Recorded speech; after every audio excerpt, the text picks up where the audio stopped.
about what's hot, what's not. Big data is not hot, in my opinion. I think this book by Stephen Fu sums it up quite nicely. Big data, big dupe. I think we've got more problems than we anticipated with trying to get the data in the right place to use for AI at all. And I think we have real problems with communication and silos in our organizations as well, of understanding about data particularly, and also AI. And I think if you look at IT, for example, IT is based around information technologies. IT was never really based around data. So there's had to be a real change in business in terms of appointing people to manage and look after data. I remember working with one of the large recruitment companies a couple of years ago when I was with Oracle. And if you think about a recruitment company, all they are is data. That's their entire business. And they had no head of data, no chief data officer. The data was a mess, as you might expect. And I think we were pitching for months without success, because nobody owned the problem. There was nobody who owned the data problem in a company where all they did was produce data. So interesting times and changing as well. So what else is not hot in AI? AI lacks reasoning capabilities.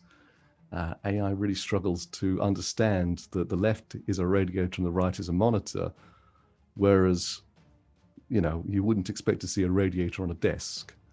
So it's obvious to anyone over about the age of 3 or 4 that it's more likely to be a monitor if it's on a desk and a radiator if it's on the floor. But this is really hard. This is going into a sort of logic, because you're talking about things that are beyond programming. Above and beyond that, we know that incomplete data is a real problem. It's obviously shown by example here that we all know that's a cat, but that's because we've got this ability to foresee what something might be. But of course, all we have really is a set of eyes and some fur there through a gap in a cupboard, in a shelf. So it's quite tricky, really, for AI to understand that. It's hard. Anybody see this a couple of weeks ago from Robo Race? One of the cars set off and immediately turned right and drove into a wall. That's a £750,000 autonomous vehicle, by the way, that managed about 20 yards before it smashed into a wall. It's not easy. So this was a fun one this is actually a couple of years ago, but it's so much fun. I can't resist putting it.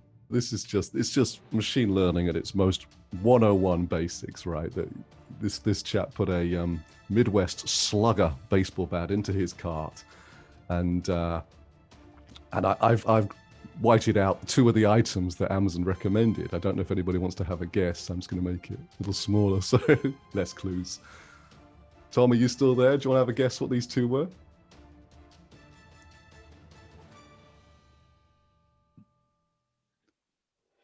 Jonathan, any guesses? I was going to guess some slug pellets or something ridiculous. Or a bat, something to do with bats. You'd think, bats, yeah. Or something adult, something else adult. I was gonna guess something else that you could hit someone on the head with. I think you're getting closer, Jeremy. Yeah. Yeah. So I had to rob someone out of a car without using a baseball bat.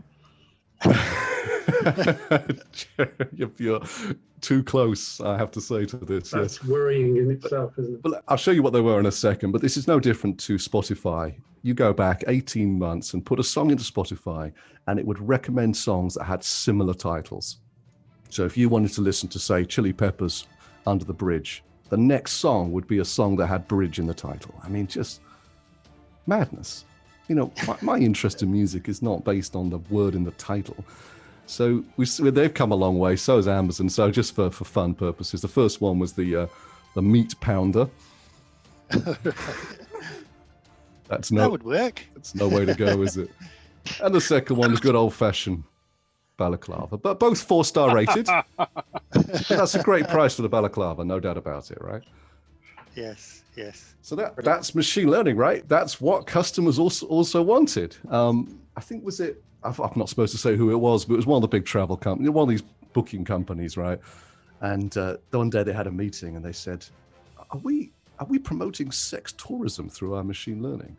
And I looked into it, and that's what they were doing. They were popping up holidays. You know, people like you enjoy 2 weeks in Thailand here and so on. And I'm not judging. I'm not saying it's wrong or it's right or whatever. I don't think meat grinders or meat tenderizers is great. But the point is, it's just following the logic, isn't it? And that's one of the limitations. That's why we forever talk about human-centric AI, human-compatible AI, human-in-the-loop AI, because of these reasons.